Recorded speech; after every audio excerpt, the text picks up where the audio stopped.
My Well, I last wouldn't have known one, that either. my last BMW was brown, right? Yeah. I don't know. They called it anthracite gray. Oh, yeah, yeah. It's not Okay. gray. Yeah, I get it. Okay. I'm gonna call the meeting to order. Establish that we have a quorum. Can I get approval of the agenda? So moved. Second. All in favor? Aye. Aye. Okay, I'm going to find my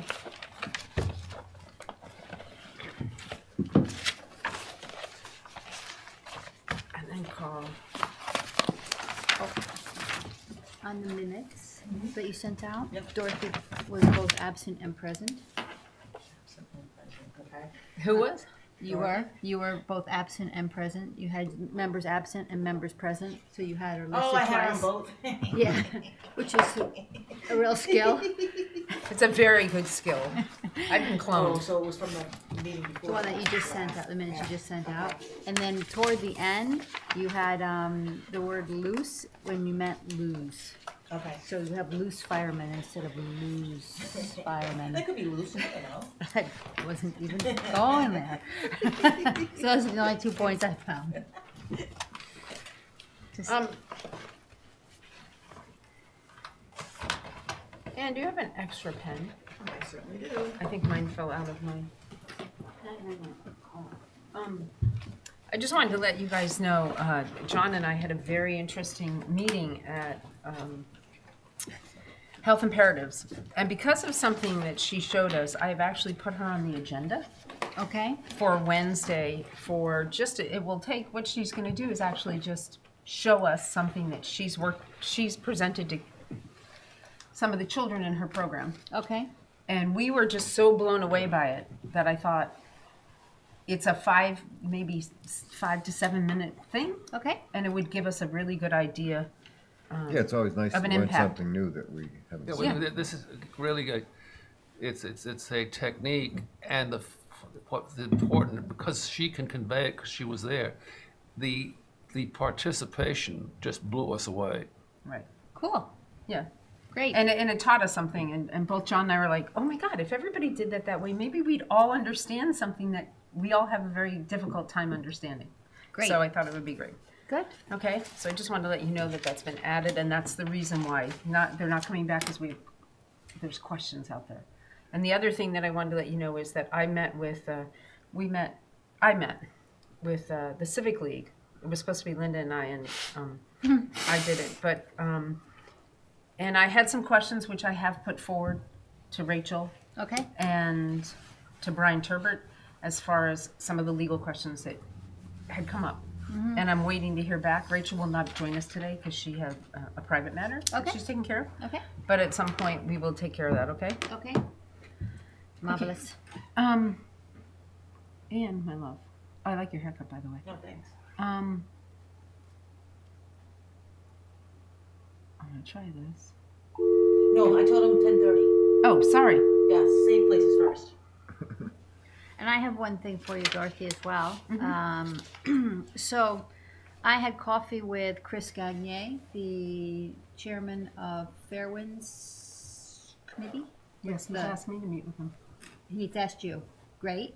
And I had said that last year we tried to get the audit program from the Baldridge auditor, and that we couldn't get it. I said, because the report doesn't do us any good unless we know what we've audited. So he offered to, Denise, if you want to come in the office, we'll call him and he can take you through it. I have no capacity at this time. I've got so much going on. But I said I would offer the same thing to you if you were interested in doing that. So they are still not going to give us a written document, but they will talk on the phone, which I think they've offered previously. But but you would be doing it together with Chris this time, so it might be a different event. Okay. Right. So I just wanted. Is this the one the town paid for? That I don't know. I remember we were discussing last So year. the town paid for this audit, so I think that they should be able to get the document. You would think so. Anyway, so because I had brought it up because when I met with Chris, we had just a pretty frank discussion about. I said, Fairwinds is doing an excellent job. Their work is absolutely necessary on island, and a little more transparency would go a really long way. would be my general feedback about when we have questions, it seems to be hard to get answers. I said this year, for example, there was a step up and we got the budget for fiscal year 20, but last year we was like pulling teeth to get it. So I just gave them a couple concrete examples. I said the other example was that we asked for the audit program to see what the auditor had done, because a report that says everything looks pretty good and we're doing these 5 things is fine as long as you know they've audited 20 things. But if they've only audited those 5 things, you don't really know that it's fine. Right, right. So he sent me an email and said, if you'd like to come in, I'll be on island. We can call them together, go over it. I said, well, I just can't. I've got so many actually town stuff I'm working on right now.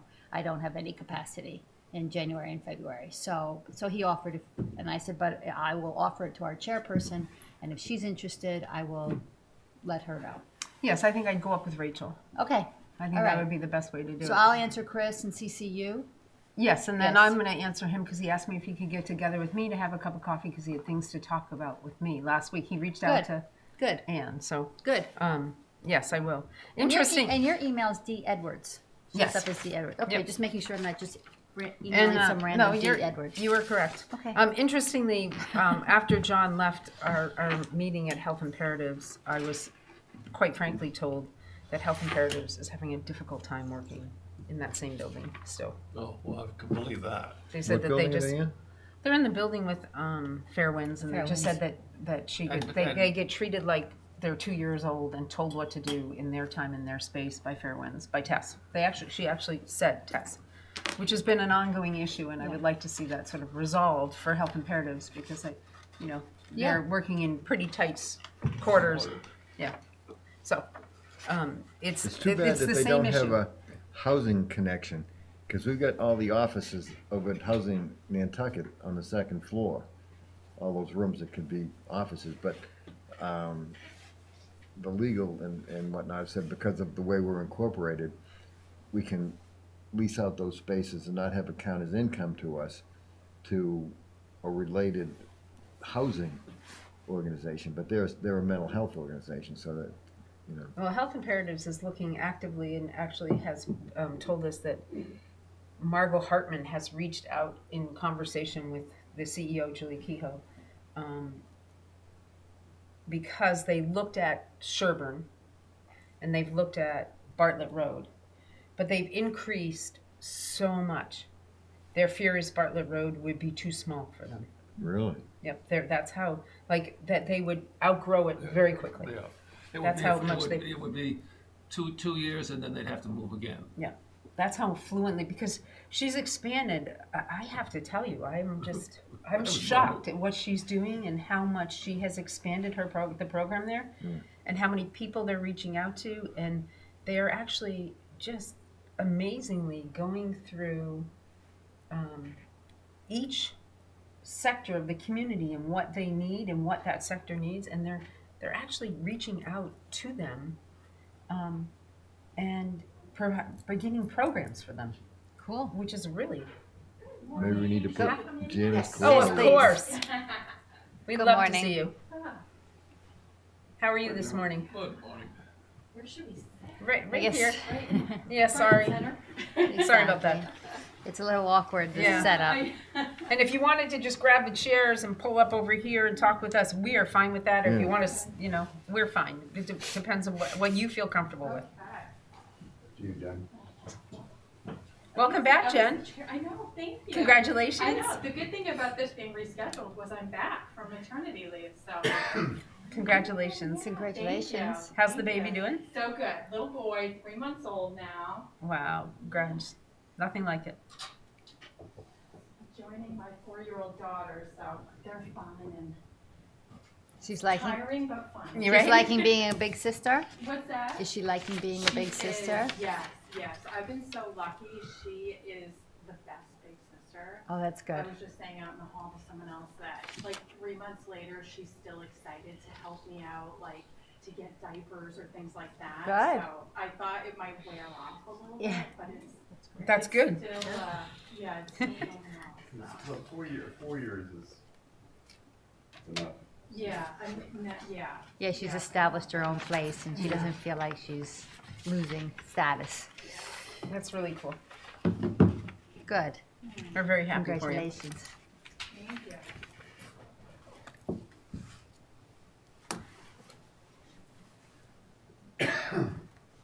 Oh, yeah. So this is how I we, thought we were waiting for more people. no, this is how it goes. Jen, we are live streamed. Okay. So what we'll ask is that you say your name, the organization, then we'll introduce ourselves, and then it's your floor. Okay. And you just tell us. I thought we were waiting for more people. No, that's okay. Thank you. Okay. So I am Jennifer Frazee. I'm the executive director of A Safe Place, and I'm John Copenhaver, I'm the treasurer of the Safe Place. Hi, John. You're new, or you're new to our presentation. I'm new to the presentation. Welcome. I've been at the Safe Place for a year and a half or so. yeah, Pretty good. a little more than that. Yeah. Welcome. Right around there. So good. Okay. Well, Let's, John. I'm John Balash. I'm a member at large of the Contract Review Committee. I'm Dorothy Hertz, member at large and chair. Bert Johnson, Housing Authority member. Denise Cronow, the Finance Committee representative to Contract Review Committee. And I'm Ann Medina from Council for Human Services. Okay, go ahead. perfect. So thank you for having us here. I wish I had tables here, but I will be. There's a all little set. I thing, will like be all that little set. arm thing that comes up. Let's see if I can. Oh, perfect. Take you back to your college days. So I feel like Sorry. I feel like most of you are probably familiar with the Yep. Safe Place services, but I just want to kind of summarize those services and talk a little bit about what we're doing. And so I would say that a Safe Place services fall into what I consider two major categories: our direct services to survivors of domestic violence and sexual assault, as well as their loved ones. And then our community outreach and our prevention services. So in terms of our direct services, we have 5 programs at A Safe Place. They all work hand in hand, but the 5 distinct programs are our domestic violence program, our rape crisis program, our supervised visitation program, a trauma therapy program, and a child witness to violence program. And that is really therapy for children who've been exposed to domestic violence and other forms of abuse and violence as well. I have prepared a report here that I'll hand out regarding our client statistics and demographics for you. So I'm going to take one and pass it down, and then I can come back and highlight on some of those statistics and demographics in just a moment. Within the 5 programs, we offer a number of different services. We provide supportive counseling, both individual and sometimes group counseling. We have therapy for children, adolescents, and adults. We have a 24-hour hotline, so that's manned 24 hours a day, every single day of the year. Through that, we provide crisis advocacy services here at the police department and within the emergency room. So anyone who's dealing with a crisis immediately following domestic violence or sexual assault, we would respond here or to the emergency room to help them. We also provide a court advocate at every single district court session to follow up with like restraining orders in criminal cases that would involve some kind of domestic violence or sexual assault. And then during daytime hours, we also provide lots of other different kinds of advocacy and case management services. So whatever we can do to help those survivors lead a more productive, successful life and safer life, really, is our goal. So the other kind of big group of services we're providing, the community outreach, the prevention programming. We were very excited this year to create a brand new position, and we hired for that position in September, the Director of Communications and Community Engagement. And in large part due to that position and who she is, Carrie Bridges, she's done an amazing job at really going out into the community and either improving some relationships or building new relationships. And so we have some exciting developments there. One is improved collaboration with the Nantucket Boys and Girls Club. So we, year after year, are already in there, we're doing programming, but this year we've really stepped it up and we're doing a lot more programming. We've been offering some teen self-defense classes, and through that is some like self-confidence skills and boosting. We're really excited to be doing a 10-week prevention program with the 6th, 7th, and 8th graders there in collaboration with the Boys and Girls Club, utilizing the Safe Dates curriculum. And we've had a large group of kids joining every week after week for that program, so we're really excited about that. We also have an exciting new collaboration with the fire department and the EMTs. And the first weekend in February, we're going to be offering a 4-hour training to them, providing 4 CEUs, which we're so excited about. I don't believe in the history of a safe place we've ever provided CEUs to any groups in the community, so we're really excited to be able to offer that and work more closely with the fire department and EMTs. That's continuing education. Yes. Thank you. I knew what it was, but it was very good that you did it because it's being live streamed. Thank you. Yeah. And then we also are very excited. We have a brand new working relationship with the VFW, and we're working on possibly doing some like awareness raising campaign or event regarding veterans and domestic violence. So we're really excited about that as well. In addition, just to lots of other prevention programs and other activities we're doing in the community as well. So this year's proposal is similar in that we're looking to continue the services that we've been providing year after year. We're requesting help with our 24-hour hotline, with our counseling and advocacy, with our court advocacy, and then continued prevention and outreach programs. It is different, this proposal, in that we are requesting a moderate increase in funds. We've been level funded since 2007, so this year we are requesting a little bit more, from 50,000 to 63,000. And we are looking to spend the funding a little bit different percentage-wise, to weigh more heavily on the prevention and the outreach. The reason behind that is because we did receive increased funding from Massachusetts Department of Public Health for direct services. So we are receiving more money focused on direct services. At the same time, we're no longer receiving a small amount of federal money that was specific to rape prevention education.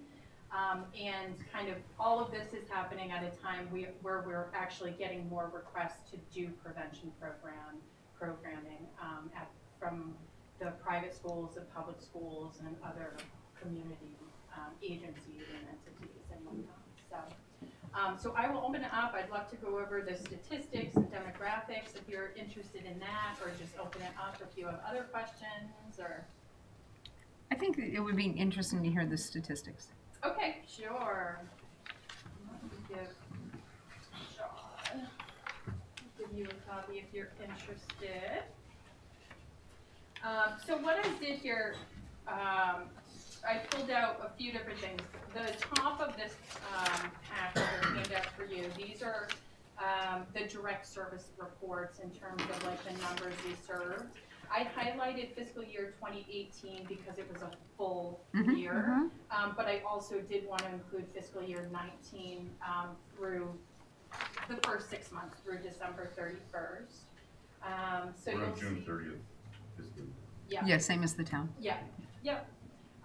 So in the full year, we had seen 294 unduplicated clients. That number has been about the same. I believe in like the prior 2 years, it was 296. Coincidentally, I think both years were 296. So we're still serving just about the same number of people.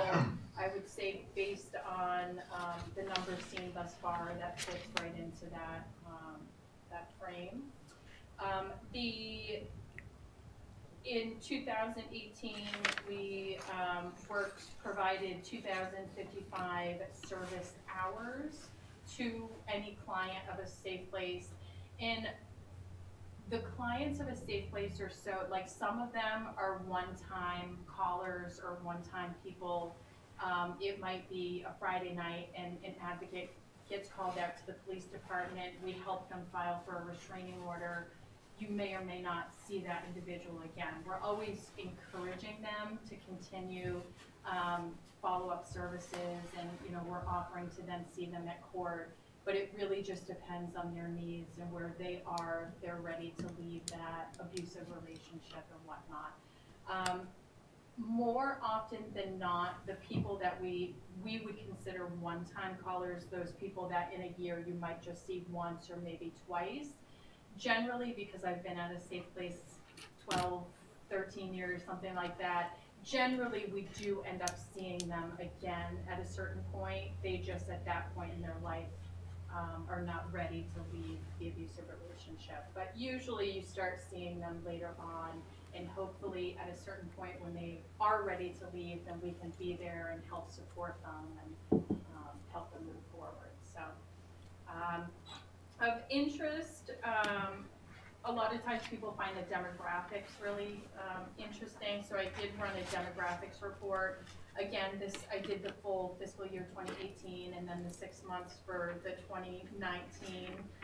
Broke it down. There's a number, I mean, there's so many different reports I could run for this, but I did pull out gender, the primary race, and ethnic identity.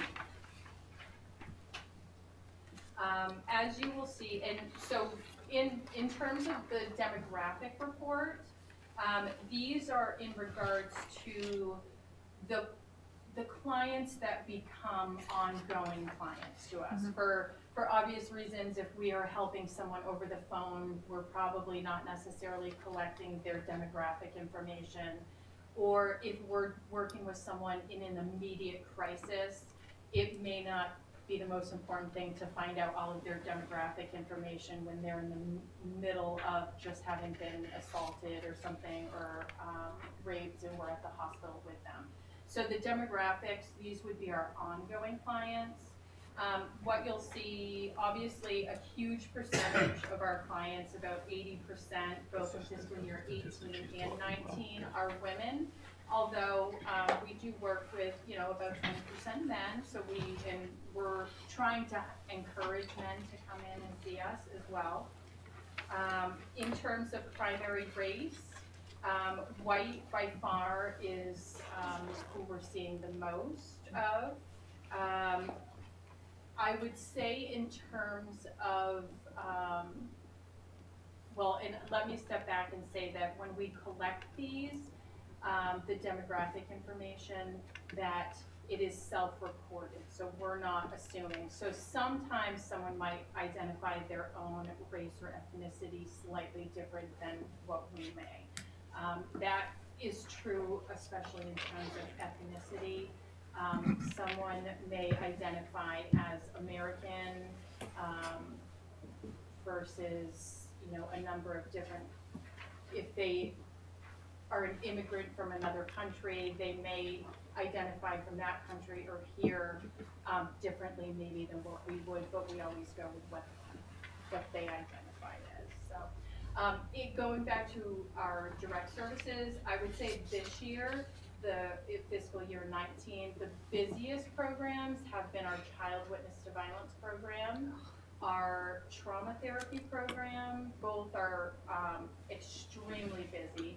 And then all of the services that we provide to our Spanish-speaking clients right now, those survivors, that is also the busiest kind of area throughout all of our programs right now. We're so blessed and lucky to have had 3 bilingual counselors. Unfortunately, one did just end her employment a couple weeks ago due to child care for her baby. But we still do have 2 advocates, and even the 3rd one that did just leave, she does want to stay on and help us, and will continue to do so probably in a volunteer capacity. So we feel very lucky to have those 3 bilingual advocates speaking Spanish and English. And one of them actually speaks 5 languages, which we're like, you know, so extremely excited before, so. Did you have any, or does anyone have any specific questions in regards to the statistics, demographics, or anything else for that matter? Yeah, and what will happen is I'll just go along the board, and then Yeah. they'll ask you the questions. It's Okay, the best. So perfect. Denise, you want to start? Thank you, Dorothy. Is there seasonality to this? You know, we find in our rape crisis program, there is in that the number of rapes being reported and that we're helping with definitely spikes in the summertime. Okay. So I would say within that program, but across the other programs, it stays pretty consistent throughout the year. Is there an unserved group Um, in terms of people that just won't come forward, that won't ask for help, that you wish you could reach? yeah, it's hard to know. Right. We don't get a lot of the GLBTQ population, gay, lesbian, bisexual, transgender. And I don't know if that's because we're maybe failing to somehow advertise or, get our name out there in that community, or if it's not happening. So it's kind of Sure. an unknown area, but that definitely is an area that I feel like we don't have a lot of people that would identify as that coming to us. So, And then my last question is, in terms of, you say people ready to leave, for example, in a domestic abuse. yeah. From your professional experience, would you say it's, I realize it's not an or, but is it emotional or economic? And obviously, it's usually both. So, Well, the reason, gosh, there's so many reasons why people stay. A huge part of it is wanting to believe that the person is going to change. And there is this whole wave of abuse that identifies the cycle, because most abusive relationships, they're not abusive 100% of the time. No. So there's this cycle then it's easy of, to leave. there's something really horrific, some kind of abusive incident, but then it's almost always followed by this, I'm so sorry, I'm going to get help, making promises, and even following it up sometimes with gifts and showing them love. So a lot of it is just that, okay, I want to believe that this individual is going to get help, is going to change. They were just having a bad day, they're not going to do this again, that kind of thing. But I will say on Nantucket, a huge piece of it is the housing issue. Okay. We are working with tons of victims, survivors that continue to stay in the abusive relationship because they don't have a place to go.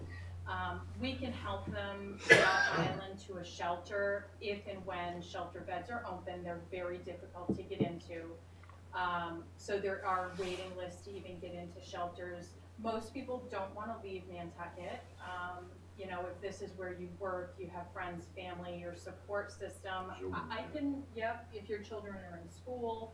So I understand why people, don't want to leave, but the housing issue is definitely a crisis for those that are wanting to leave. Thank you. Yeah. Thank you for your answers. I noticed Salvadorians, 31 clients you had. That's 31 different ones, not, you don't count the same person twice.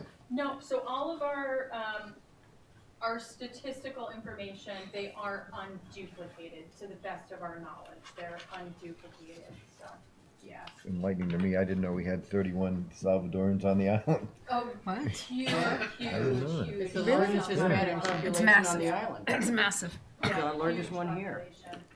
Yeah, and I'm really excited that we are actually serving so many of them. Everybody, excuse me. There are reports from what I would consider sister agencies, like domestic violence rape crisis centers off island, that aren't seeing those numbers, even though they have large populations within their community, because there's fear of getting help if they're undocumented. So I think it speaks volumes to our 2 bilingual staff that we currently have that are actually from and or their families are from other countries. I think that there's a certain level of trust that they will come to us and seek out those services, so we're happy about that. Is it, you think it's related to the Hispanic culture where the male is the absolute ruler in the household sort of thing? That's what I noticed when I'm in South America, but there's not much of a women's movement Yeah, down there. definitely the culture there is a lot different. There are a lot of South American cultures that they call it like machismo, where the man is definitely dominant and the woman is supposed to be subdued and do whatever the man wants. Yeah, I would definitely say that that's a huge part of it. John? I don't think I have anything to add to what's been said, so. You've had trouble maintaining an office. Are you over there on Windy Way for a long term? Yes, but I wouldn't say we've had trouble. We've been at Windy Way for 6, 7, 8 years or so, and before that we were on Amelia Drive for a really, really long time. And before that, because I was involved before that. Yep. So the reason we left Amelia Drive and went over to Windy Way 6, 7, 8 years ago was just because we had outgrown that space. But we're happy in the space we have now, and it suits our needs, and there's no immediate plan to move or anything. Have you spoken to any of the housing groups, us in particular, the Housing Trust, about housing some sort of a shelter here? It's been a number of years, but we actually had a shelter feasibility study. We received some grant money a number of years ago and did a shelter feasibility study. The result was that it wasn't really feasible to do, and as a result of that, we never really moved forward with that. Why wasn't it feasible? Money.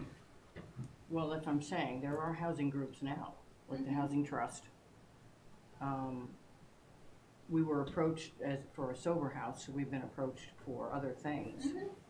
I wouldn't think it would be out of the realm for you to approach the Housing Trust to try to establish this, because we did have a sober house here. We have want to get a halfway house here. Yep.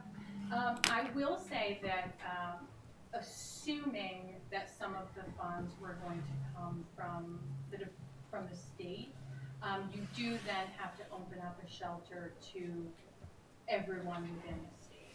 So there has been some feedback throughout the years that perhaps people wouldn't want that, because anytime there's an open bed, you then have to open it up to every single domestic violence program in the state and go on the list, and then we would have to be Yeah, but if it was done with Nantucket money, Yes, unless the That's funding what- is entirely here. Yeah, so that, I'm just throwing that out there, that if some of the funds, because it would be so expensive, if some of the funds needed to come from other entities like the state or other areas, we would just have to take that into consideration, that you could potentially have a shelter that would then maybe just have off-island people in it. So I'm just throwing that out there for food for thought as well. I think you should have another conversation about it. The cultural aspect of it. I had 5 foster kids. They were all foreign born. And I saw firsthand the cultural issues within those households.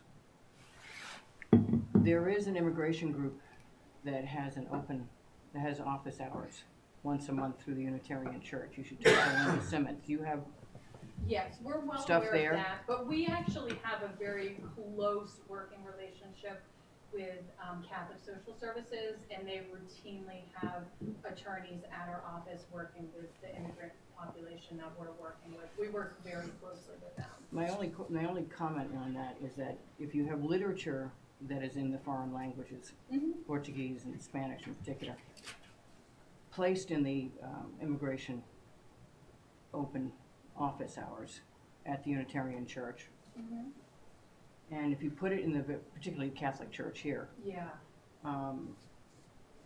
you might get more culturally different people coming to you, because they are now, I have a pamphlet, I have the hotline number, I have it translated into my own language. That's how you can reach out, and through family planning, I'm always going to call it family planning, Which is health imperatives now. Yeah, correct. but it's, Yeah, we work with all of those But different pamphlets. entities, pamphlets, yeah. Okay. We actually have a list of probably 20+ places that our Director of Communications and Community Engagement routinely goes out and makes sure that the pamphlets and other informational material is out there. in their language. Yep, we Okay, have Spanish, Portuguese, and English, yeah. And just as a note to you, in the Brazilian population, because we heard it at the immigration meetings, Yeah. the Brazilian population has a massive amount of abuse, Mm-hmm, almost tantamount to slavery, the way some of the women put it. mm-hmm, Those people need to be reached. yeah, They have no resources here because they get threatened by their employer or whoever they're living with. They have serious issues. yeah, They've reported it to us. So there's a lot of people being unserved from fear. absolutely. Mm-hmm. Otherwise, I'm glad, I said it last year, I thought your mission was more focused now than it was some time ago. So I applaud you. We believe it's Okay. a very important service that we provide to the island. Absolutely. It's really, I know there are a lot of nonprofits, but this is one that do cultural things. This is really important for the livelihood and the stability of communities and the health and safety of our clients. It's really, we feel it's really a really important service. It is. I was one of the first 17 women who started it. There we go, Pamela. 20-something years ago? When did you start? 30, Oh, crap. over 30. 30-something years ago, 4 women attorneys Yeah. started it. Same Yes, place. we were the Yep. first 17 volunteers in Safe House. Was it Sarah and Julie? It was Sarah, Julie, and Wayne Holmes's ex-wife, and there were Rhoda. 4 And ladies. Rhoda. Rhoda. The first meeting was held at the Unitarian Church. And they went and grabbed the 17 of us. John, did you talk? Yes, he did. I'm done. Okay, so I'm sorry I stepped out. That was an emergency call that I had to take, so I apologize. So I did go up to Health Imperatives, and I did see your stuff around. Okay, great. And it was in the bathrooms. It was everywhere. Nice. So, and all the languages, I did see that. They talked to us a lot about the SAFE program. Yes. And yeah, and about one of your staff that's Mm-hmm. working with them, and they were really excited. For Shay. Yes. She's amazing. Yep, that's what they said. They Yeah. actually said they talked to us at great lengths about it, and we were really impressed with the Nice. collaboration that's going on and and how you're getting to that group of children or students Yeah. that are participating in your program. That's awesome. Yes. I love hearing positive feedback. Yeah, it was really cool. John and I were very impressed with it. So, and the way that they spoke about how how you work together and what you've done to make that program what it is. So, thank you for that. What is the progress in getting your stuff into the school districts? Regarding our prevention programming? Yes. So we do a wonderful job at the middle school and high school level. Mhm. So we have year after year, prior to me being in this position, I was going in and teaching both middle school, high school. And we're still doing that and even more so. Tomorrow we're going into the new school, doing all the 6th, 7th, 8th graders. We're also doing the public school, middle school next week. We just finished a 2-week unit in the high school. So we're doing excellent in those schools. The younger group, elementary school, intermediate school, we haven't had as much success in. And I will say just a part of that is just historically, it's a little more challenging to get prevention program with younger kids. But I will also say it hasn't been my priority since the spring, just because I don't know if people are familiar. We had, the previous executive director left and kind of abruptly, and I was thrown into being the interim executive director. So we were undergoing just some major changes, and then I became the full-time year-round executive director, but then I was just out on maternity leave for 3 months. So I will say since the spring, we have not focused just due to our internal Personnel. changes. Yeah, yeah. Yes. But it is definitely an area that now that I'm back, we want to try to get refocused on. So Okay, good. yeah.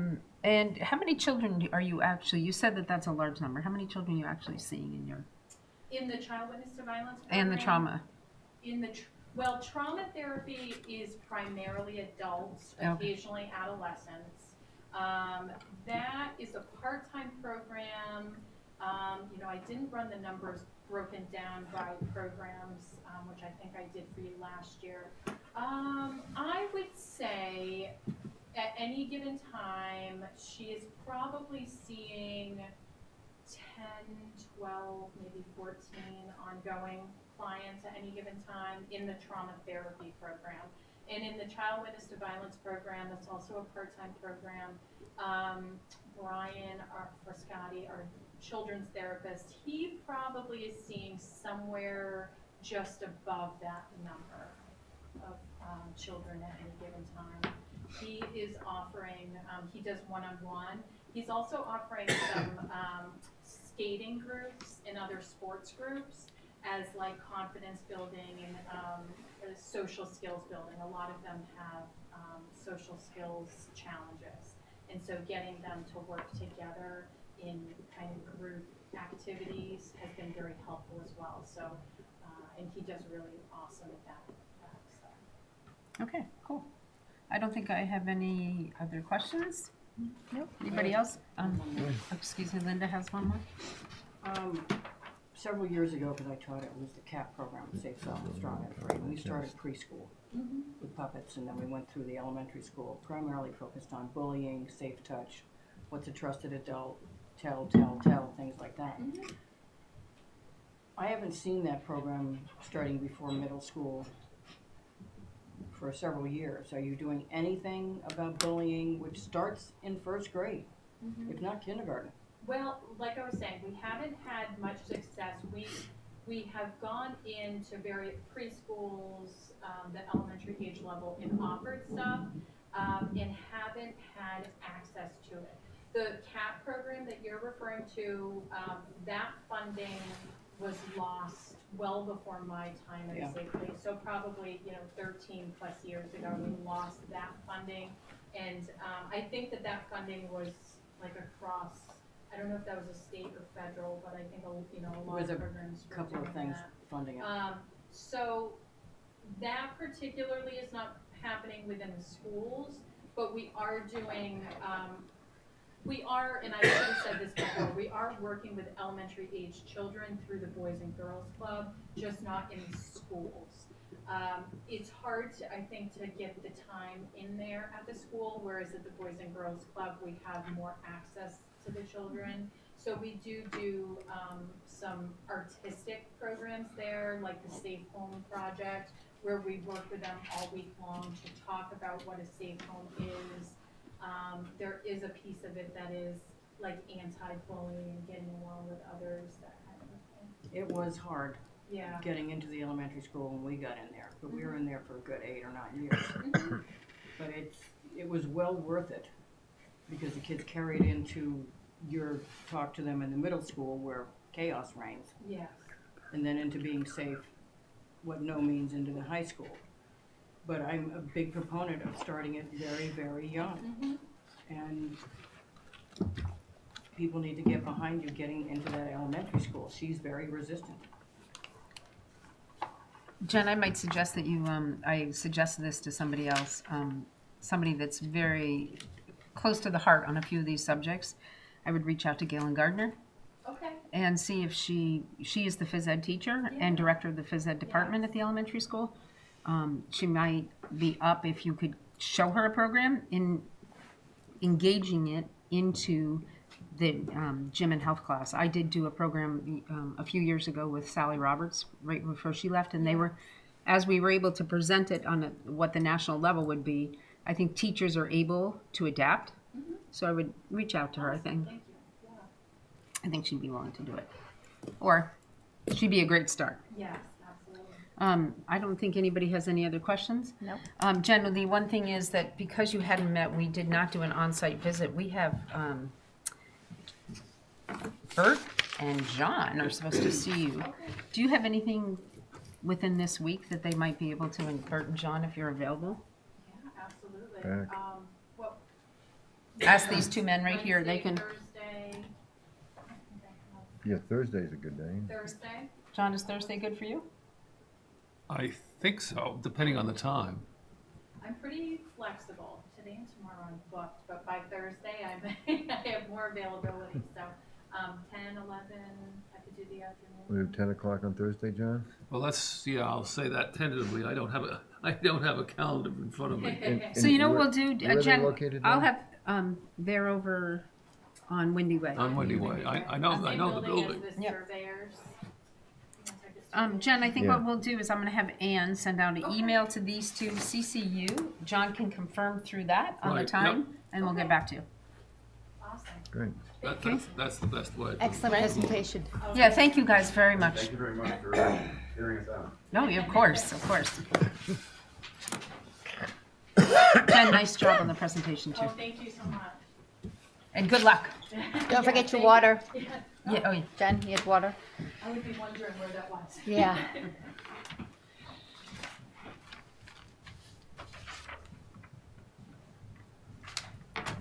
Come on up. Good morning. Good morning. Hey, Sherry. Sherry, we are live streamed, so I would request that you announce who you are. If you know everybody here, we will not re-announce who we are, but I've never seen you before in my life. I'm providing you with some handout information. I'm Sherry Hunt. I represent Elder Services here in Nantucket. Sure, they're not. These are clipped together This one with isn't. us, so This one didn't get one clipped. packet and pass it on. That's yours.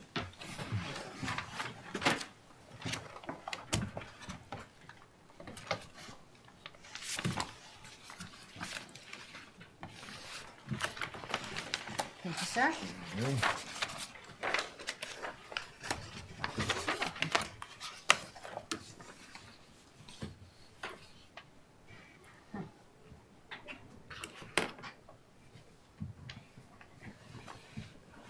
Did I tell you that I contacted Homer Ray? Yeah, and told him to be on the lookout. thank you for that. Okay, Sherry, whenever you are Okay. ready. Our proposal is the same each time we come before you. We are requesting funding for the Meals on Wheels portion of our programming. We run two meals programs here in Nantucket. One is the Meals on Wheels home delivered. The other is the congregate dining held at the Salt Marsh Senior Center. We are only requesting funding for the Meals on Wheels, which we do with every town we service. I provided you with some statistics as far as food costs. Those numbers on the first page at the bottom read contracted food costs. That is strictly what we pay Kitty's Restaurant to produce our food, and that price is per meal. The very last page in the packet is a menu, so that shows you what each meal is, and that's what's provided to each consumer, both from a home delivered as well as a congregate site. Linda? I'm sorry. I'm listening. Also on the first page, it gives you an overview of number of people served per program from 2015 through 2018. For both programs, the number of meals that will be provided to those people. We no longer track donations. We went into a certain database with the state. It doesn't allow us the option to track any longer. Donations are voluntary, so we're not required to track them. We do ask for $3 per meal if you're able to make a donation. So with the current contracted rate of $12.05 for 18,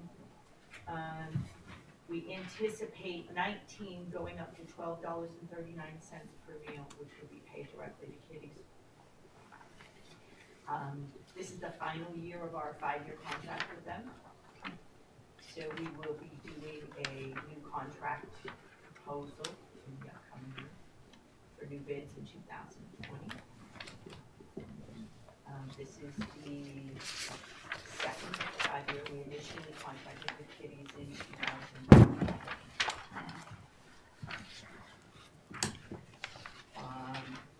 We have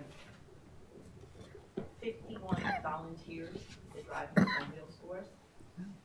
We have 9 volunteers who assist us with congregate lunch. With overhead, we determined that each meal costs us approximately $15 to deliver. So with a suggested donation of $3, you can see where that puts us from a standpoint of requesting funding.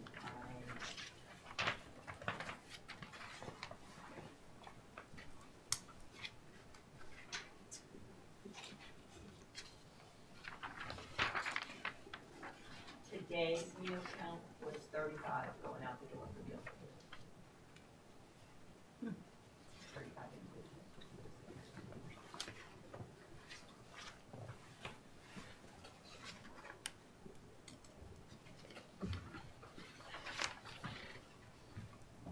Anybody have any questions? No, you have anything else to tell us? I don't think so. I think our programs are pretty straightforward. I'm I've also gonna- been appearing before you for many years, so many of you already know some of those answers. Yeah. Sherry, so with the contract expiring this year with kiddies, and I remember last year's discussion saying no one else ever bid on the contract. That is correct. Is that your expectation for the next It's hard to tranche of know. contract Hard negotiations? to know. Okay. Who's open? I've certainly not heard anyone expressing any interest, but you can be very surprised when you put it in the paper and it goes out to bid, who might step forward. Mm-hmm. Kitty certainly has done a fabulous job. We have absolutely no complaints. So we would hope that they would continue to contract with us. I think most of you will remember what happened when the hospital, after 20 years, said, no, we're not going to do this any longer. It was difficult. It was a scramble. And Kitty's did finally step forward, and it's been a successful relationship. So until we put that in paper that we're looking for bids, it's pretty hard to know who might step up. Thank you. That was my only question. Now, of your request, does most of that money go to the Meals on Wheels program or anything All go? of it. All of it. All of it does, okay. We I don't know. ask for funding for the other program, we only ask for meals. And of all the people, now you said you didn't have to track it anymore, but give a guesstimate, how many people give a donation? Like 5%? I would say higher, I would say 80. Wow. And how do they do that? They just, When you're on Meals on Wheels, about a month after you receive your first month's of service, you receive a statement. That statement tells you how many meals you received in the previous month, what the suggested donation would be, and it provides an envelope to mail your check to a lockbox in Boston. So I never see those donations. I don't know who makes those donations. but that money goes to Boston instead of to you. Correct. It's a lockbox for Cape and both islands. Oh. It goes to someone who receives and records the money. It was a decision the company made a few years ago. Rather than all of the funds going into the South Dennis office, which required more bodies, more employees, whatever the system is now, both Meals on Wheels and home care clients send their donations and their payments into this Boston lockbox, which is then tabulated. This kind of upsets me that they don't report to you what came in from your district. That's a battle you fought before. it is. Unfortunately, the way it is viewed is I am part of a larger operation, which I am. I am hired by, paid by, overseen by Elder Services in South Dennis. The funding to pay for all of the programs here comes from South Dennis. So, and again, I'm not certain they could even provide me with that number because it's voluntary. So I don't know if they track per office. There's an office on the Vineyard, there's an office here, and an office in South Dennis that covers the Cape area. We cover all of the Cape, most of the Cape, and the 2 offices. Interesting. I Still wish have, I could I wish I could give you the answer you're looking for, but I can't. you still have enough volunteer drivers? We do pretty well. You know, there are days we scramble a little bit because somebody's out sick or on vacation, but we did an analysis for this meeting in particular. We have 50 people registered that are going to volunteer. That's great. That's a pretty good number. It's a great number. It really is. Because I remember a couple of years ago you didn't have that. So this is really, people have stepped up. Bert, anything That's else? it. John? No. Linda? It's 5 days a week, right? We deliver frozen meals on Thursdays for anyone requesting a weekend meal. We also deliver frozen meals the day before a holiday, anyone requesting a holiday meal. But otherwise, a regular week. Otherwise, it's 5 Monday days. through Friday delivery with the exception of the holiday that we would be closed. Where's the congregate? Is that it? And salt marsh. Saltmarsh? Congregates help with the salt marsh, we have a contract with the town to be able to provide our program there.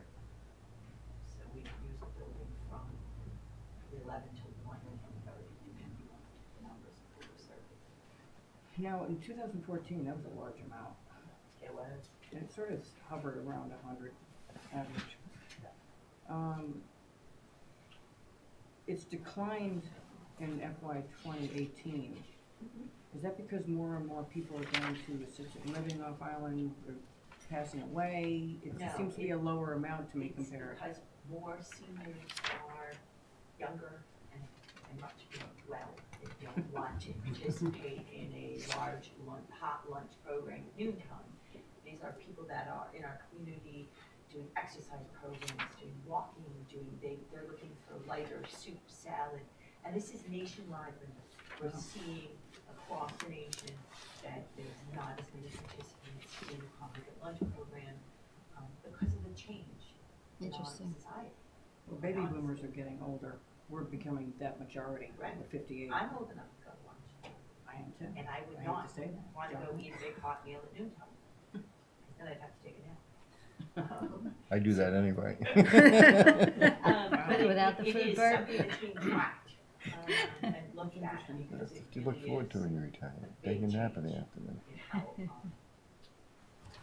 seniors are participating, not participating in programs that are better run forever. That's interesting. Thanks. I always tell you, you don't ask for enough every year. Thank you, I Thank you. appreciate I that. told you that a million times. Yeah, Sherry, I don't have much to say. 18,000 is very little out of the 179,450 that it costs. So basically, Little over 10%. they cover, huh? A little over 10%. Right. It's not a huge Yes. amount of money that they're asking for. Yeah. I don't really have any questions because I understand everything you have in front of us. It'd be interesting to see what happens with your 2020 contract.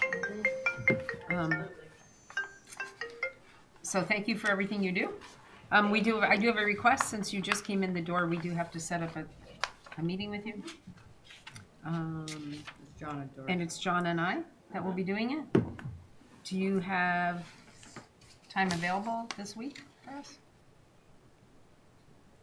I'm just thinking, I just looked at my calendar before I left. Wait a minute. I think I could be available Friday. Or just set up some home business. Well, if we do it the same way, I just don't have, Yes, okay. Yep. I'm still learning how to use a calendar and You have a phone. That's great. So what we're gonna do is, Ann will send out a email Or you can send an email to Ann with the times you have available Friday. Ann will send it out to John and I, and we will get back to Ann and then back to you. Fabulous. Thank you all. Thank you Sharon. very Sherry. much. Bye, Sherry. Sharon, do they pick up the lunches themselves at Kitty's? Every year when they come in, I get embarrassed that I'm not driving anymore. It's okay. Sometimes you do. You do a lot Yeah. already. Flint Sometimes and we I- put in as It was much like a as we can. social event for Flint and I, we drive around. All these old people, I didn't know, they didn't know me, but they knew my father-in-law or mother-in-law or something. I'm gonna take a minute. Ladies, I'll be right back. Pick it Is that up We'll okay? be here. if we're Of driving. course it is. As you need Meals to. on Wheels? No. You do a lot already, Bert. Yeah, no, You're Congregate, I know goes very down there. busy with all your, Thanks all. thank you, Thanks. Bye, Sherry, Sherry. with all your stuff.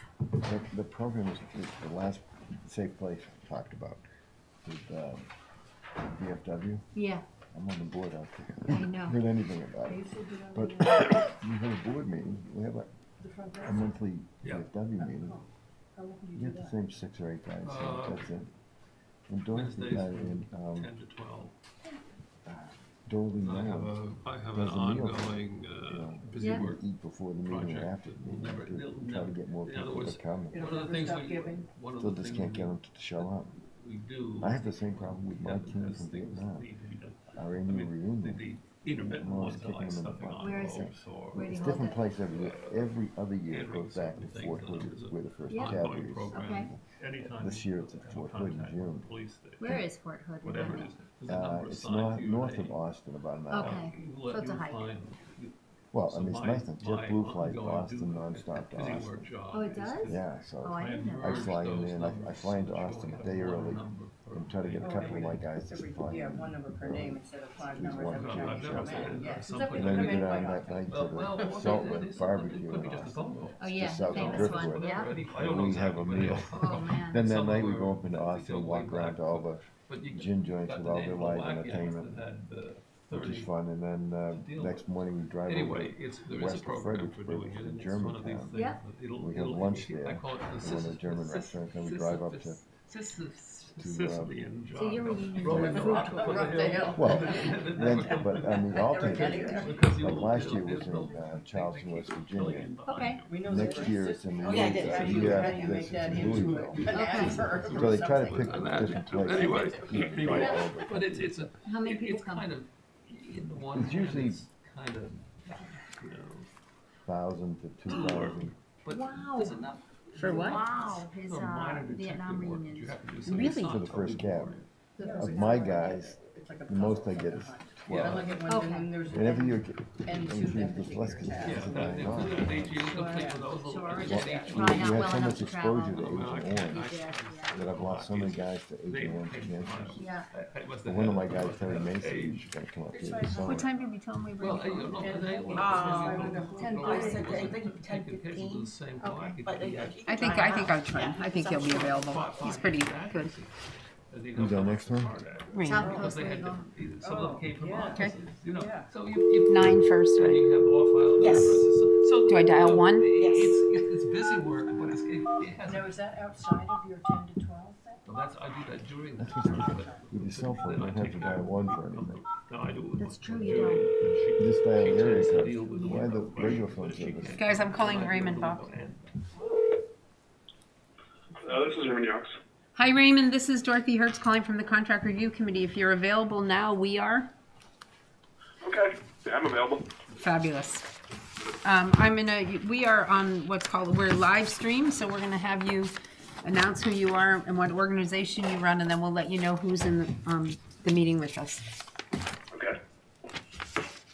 You go first. So my name is Raymond Yox. I'm the managing attorney of the Hyannis office of South Coastal Counties Legal Services.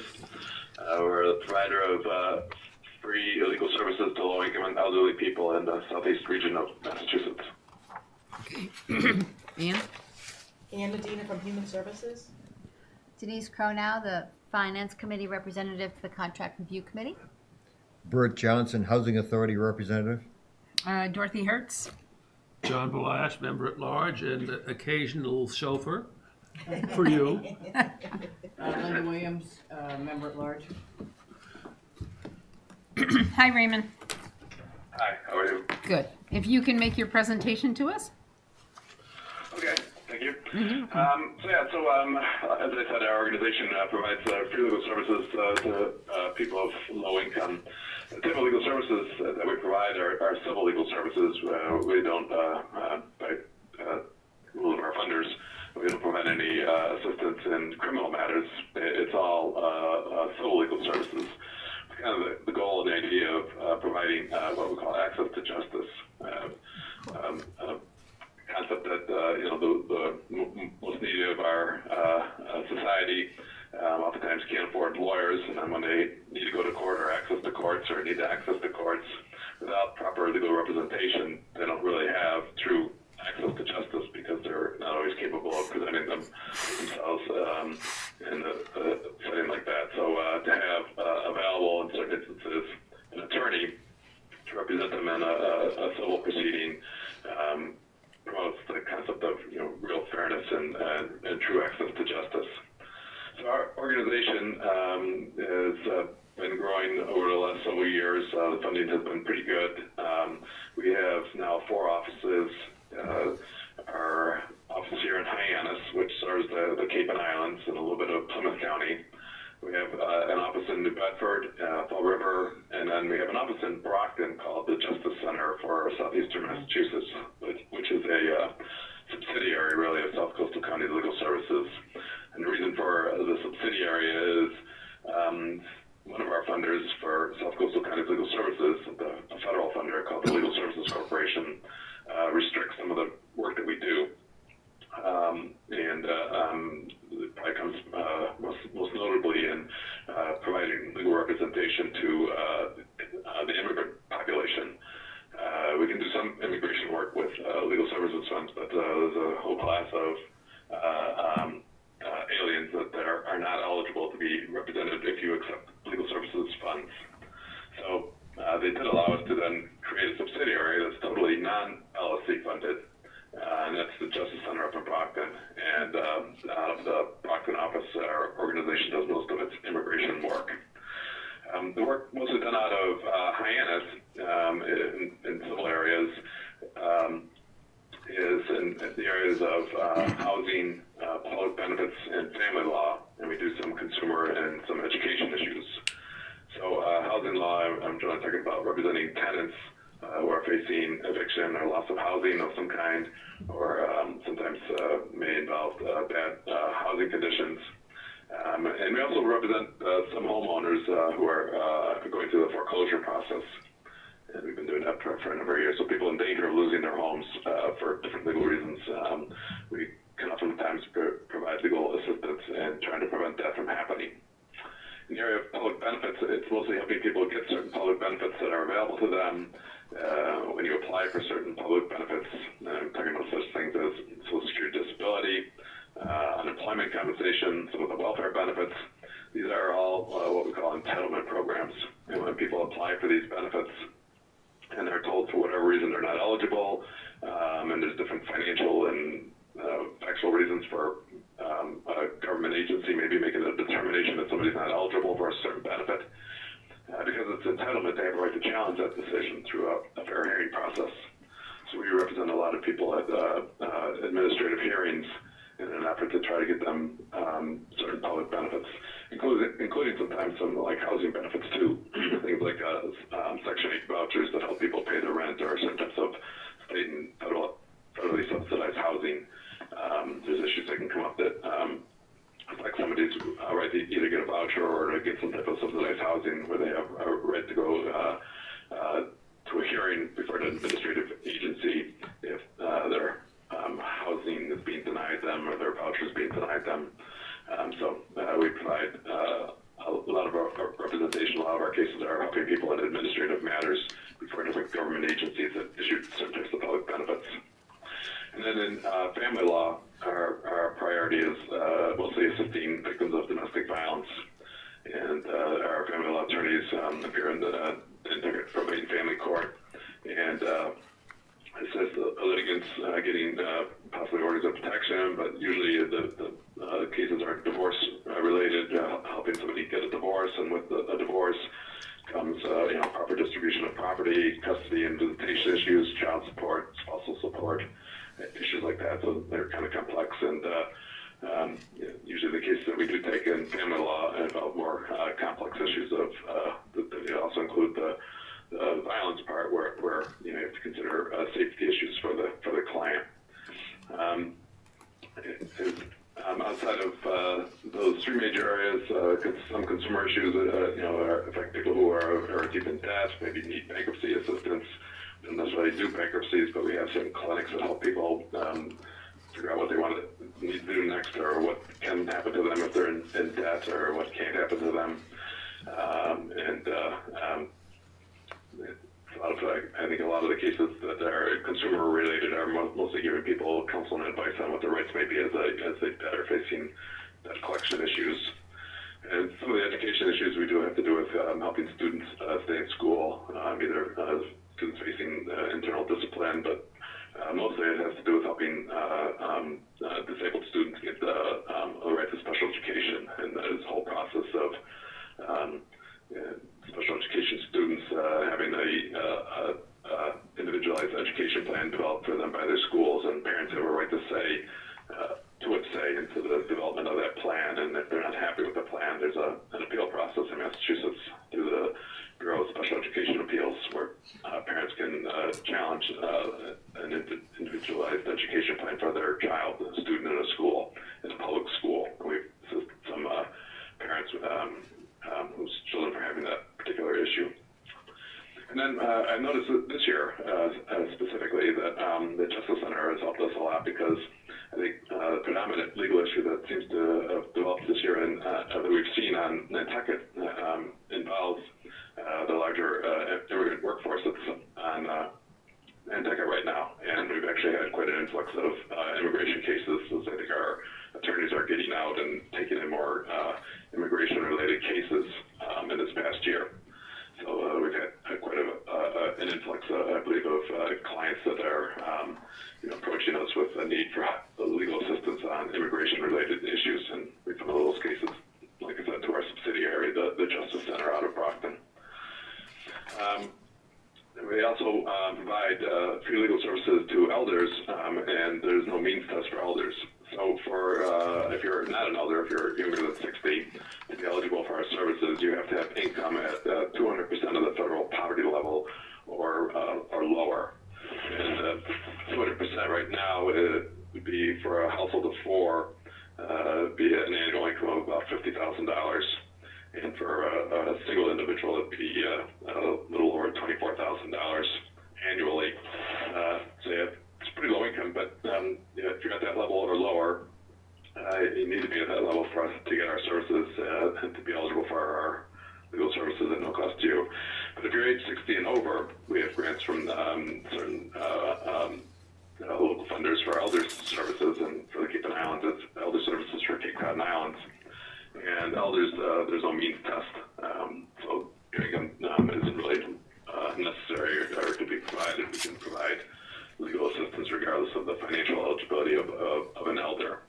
And a lot of the work we do for elders mirrors the other work that we do for legal services, with possibly some additional help with some Medicare issues, helping seniors sometimes get powers of attorney drafted on healthcare proxies, dealing with nursing home issues, things like that, or maybe added on to the regular, what we call priorities, the areas where we predominantly practice law as part of our program. We also get a certain amount of help in our program from private attorneys, what we call pro bono work. Our program throughout the Southeast region coordinates efforts of volunteer attorneys to provide free legal services to individual clients, in particular cases.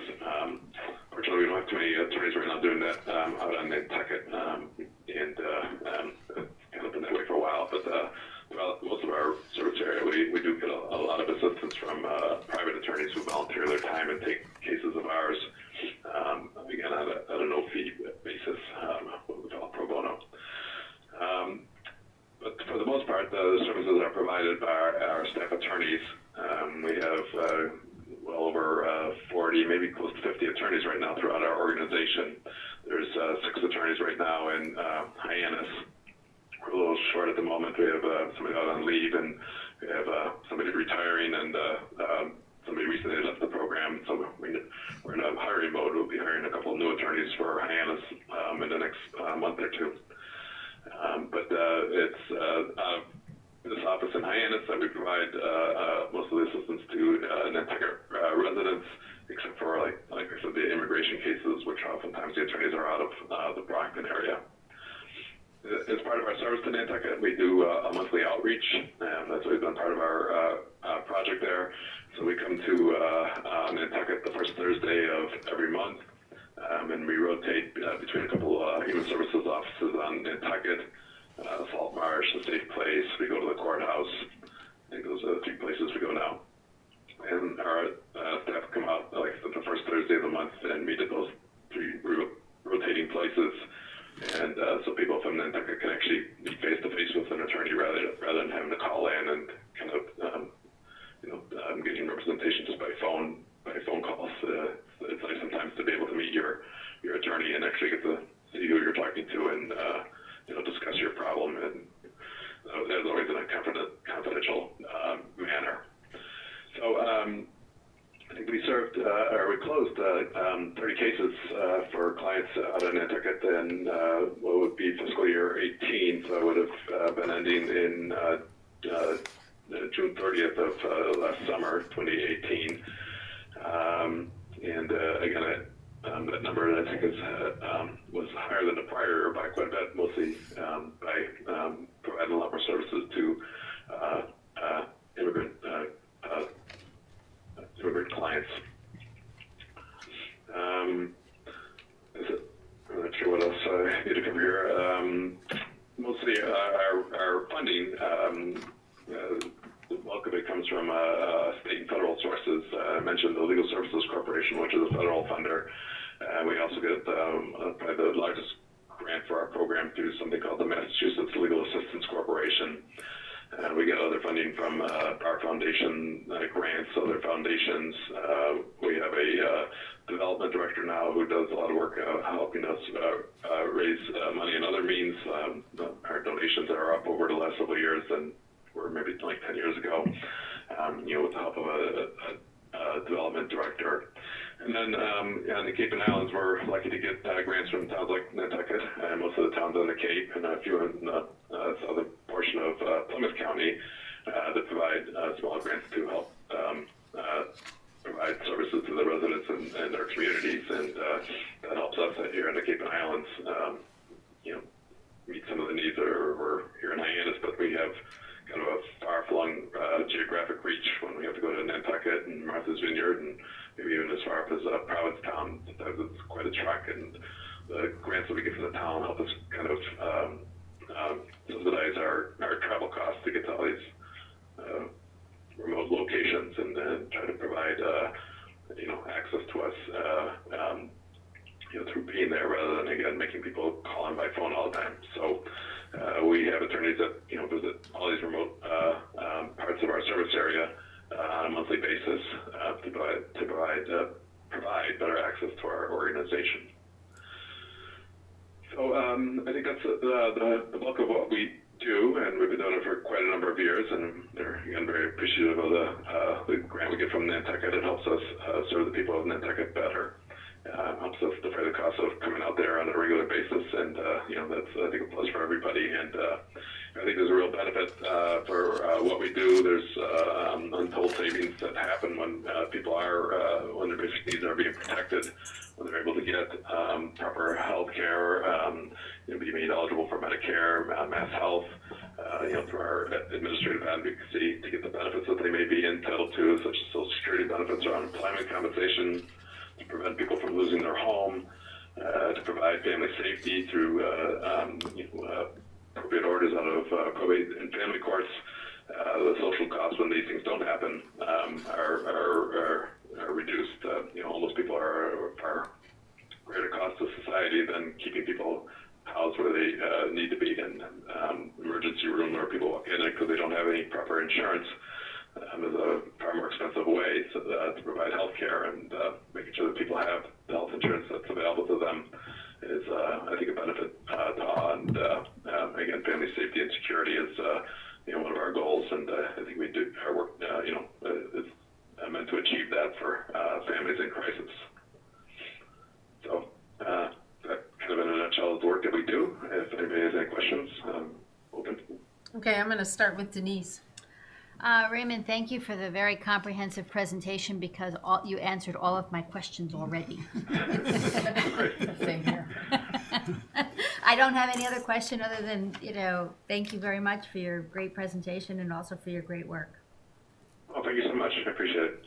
Bert?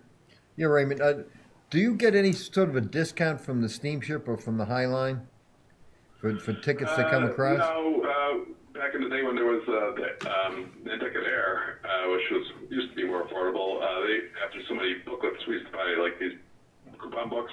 Yeah. They'd give us a free one after we did 4 or 5, but we're not receiving any type of discount right now from the Steamship Authority or the High Line. I think the easiest one for us right now is using the High Line cruise, but the airlines have got too expensive. I would just suggest that if you call the steamship's main number, that 477-8600, and ask them to connect you to Gina Barboza. Gina takes care of all the nonprofit tickets and so forth. It used to be just a phone call, but now she'll probably send you a form you have to fill out and send in, and you may be able to get a discounted ticket, or books of discounted tickets. That's the Steamship Authority. Steamship, yeah. In April when they start running their fast boat again, they run through the end of the first of the year every year. Mm-hmm. Well, thank you. That's a good referral. I'll be sure to call her because anytime we can save some money on the travel costs is a benefit to everybody. And then maybe ask for one of the Scudder brothers over there and at the High Line and see if give them a sob story and maybe they'll give you a discounted rate. Yeah, I mean, I guess we've like I said, we used to come out all the time on the airline, and you had this nice arrangement where they would give us a discount every once in a while. I don't think we even tried it with the High Line yet, so yeah, maybe it's a matter of asking sometime and seeing if they'll, let them know that we're a not-for-profit, and maybe they would also consider, donating or providing some type of discount. So yeah, it's a good idea. I've got a few Island Air books if you need those. Yeah, I do too. Yeah. Anybody honoring them, or? Only if you can find where Island Air is now. It doesn't exist. Bankrupt. Well. Okay, John? I don't have any questions. Linda? Nope. I have a couple. Have you ever done work with CAPE Mediation, which is a new program presented to us? Well, they presented to us this year. Yeah, I mean, CAPE mediation for years was in the district courts on the CAPE, where a lot of summary process eviction action would come, and the courts would often refer the summary process cases to CAPE mediation to try to resolve them before they went in front of a judge. In the last 2 years, though, the housing court in Massachusetts has been expanded to the Cape and Islands, and in the housing court, they actually have paid housing specialists that help people mediate and try to settle their cases. And a lot of the housing work, the summary process cases, are now being transferred to the housing court, and that's significantly reduced the amount of work for CAPE mediation. So I think they've been trying to reach out to other venues now to keep their services and maintain themselves as a helpful entity. And so I've met with them and talked about different ideas as far as what else CAPE mediation could do now that they have less summary process cases to do. But they have some pretty well trained mediators, and yes, we have used them a lot. When we did have more cases in district court, I've met most of the mediators that are they have different ones in Orleans, in Falmouth, and in Barnstable. And I used to know most of them pretty well because we deal with them a lot. And, oftentimes they're very helpful in resolving cases, that, kind of tough cases where you don't necessarily win when you get in front of a judge. It's always kind of a brutal, one person's in, one person's out. Whereas in mediation, you can oftentimes, fashion a more beneficial resolution to a case between the two parties. always been very helpful, and you know, they have you know, very well-trained volunteers helping to resolve disputes. So yes, we have worked with them. Okay, interesting.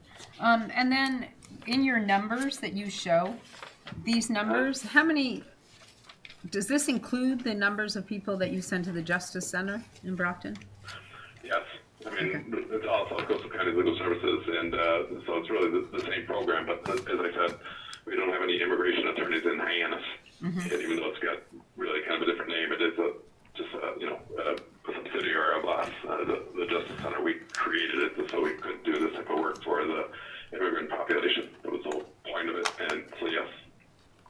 Okay. I don't think I have any other questions because, to be honest, you answered all of them too. Yeah, I went through and Yeah. checked off every one of my questions as he was speaking, so. Yeah. So Raymond, thank you. Thank you very much. We apologize for your first meeting circumstances, That's right. and we appreciate the fact that you were available for us today. This is good to be able to not have to come out there again and do it by phone, so I appreciate that. So thank you very much. You're welcome. So where are you? You're in February. Where are you February? Do you know? I don't have the calendar in front of me or the schedule. I'm not really sure. I think we were in Salt Marsh in January, so we're either in the courthouse or safe place. But I have quite offhand, I don't know. Okay. Maybe we'll. I'll find out. Yeah. Okay. Let's see my schedule anywhere close. That's okay. I'll have Anne's here, and Anne is a wealth of information. I will have Anne look into it for me. Okay. Thank you, Raymond. We really appreciate it. Have a wonderful day. Thank you very much. Okay. Thank you. Okay. Bye-bye. Bye-bye.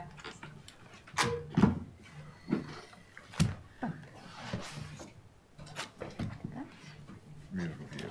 Is that mine? Yeah. Are you gonna discuss Is the your agenda? Fairwinds thing? Hold on 1 second. What? The Fairwinds, Additional requests, bid ones new on it. Yeah, requests. hold on. because I did invite them to come if they wanted to. What time did you tell them to come? 10:30. Okay, because we're moving along. It's 10:29. Right. Did you bring a paper copy of the request?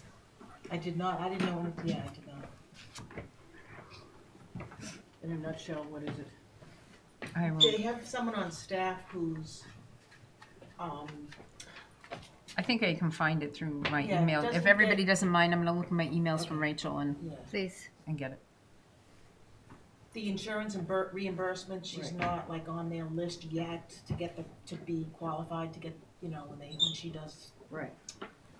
the therapy, she's not part of the one person that's not on the list to get, you know, the insurance reimbursement, so that's, I think I'm trying to get the town to, until she is on the list, the town to pay for her time. Here, this is the letter that went from Tess to Rachel. Okay, And then Rachel said that she felt it had to go in front of the CRC for approval. okay. Hi, Rachel. I hope this email finds you well after a relaxing holiday season. Happy New Year. I am writing to inquire about a situation we are dealing with currently regarding a new medical doctor, Dr. Koskega, neurodevelopment pediatrician. We have recently added to our staff. We have found that it is taking some extra time to get her Accredited? Accredited. No, it's not accredited. Credential. Sorry. Credentials? No. I apologize, guys, but Credentially. Credentialed. credentialed. Yeah. Yeah, Sorry, guys. that's all right. It's a hard word. With a couple of insurance carriers. And due to this, we are unable to bill her for specific needed services. I am wondering if you would consider these clients would be eligible for our sliding fee program for our underinsured population. It is only a few clients, and we are hoping to have her credentialed soon, so this will no longer be an issue. Thank you so much for your assistance or information you can provide. We'll have our second quarter invoice excluding this topic to you by tomorrow. Warmly, Tess. That's the money that they have currently operating under FY19. That's our contract from last year. It's our contract from last year. So she basically wants to qualify patients for the sliding scale who wouldn't technically be qualified for the sliding scale because they can't get reimbursed for it. From the state Correct. because the doctor's Okay. not credentialed yet. Correct. She said there's only a few. At the moment, there's only a few, but we don't know how long it's gonna take. And For the did she process. state an amount it would be? She did not.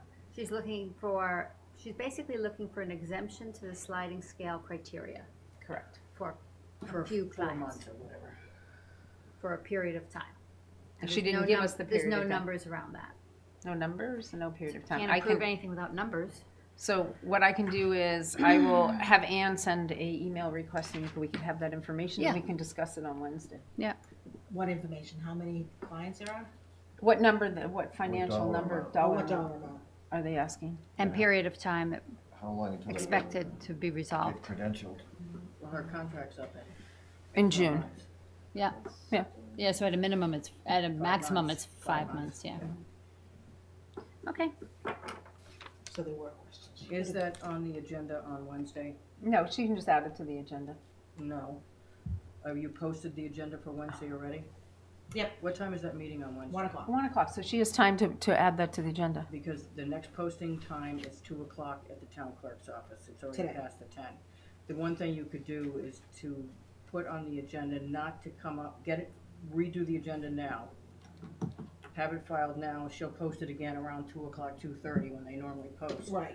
But say that this matter won't come up before 2:15 or whatever.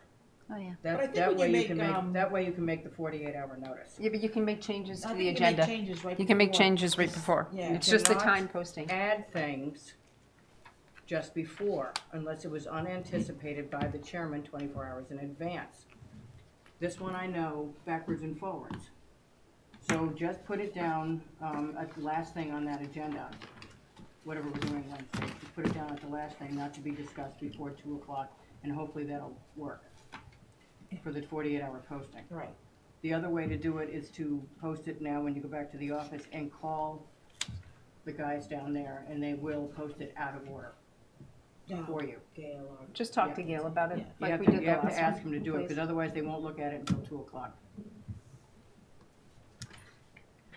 So what are we just putting on the thing? On the Just- agenda? Same We're gonna thing. add that we're gonna discussion of, with Same Fair thing, Winds. discuss Yes, Fair yes, Winds. Fair Winds So you want, what dollar amount are they requesting for that slide scale? And how long? And what period of time? Mhm. And do you want, how many clients? Numbers Yes. roughly. Please. Because that dollar amount's gonna translate into 5 patients, 4 patients. Right.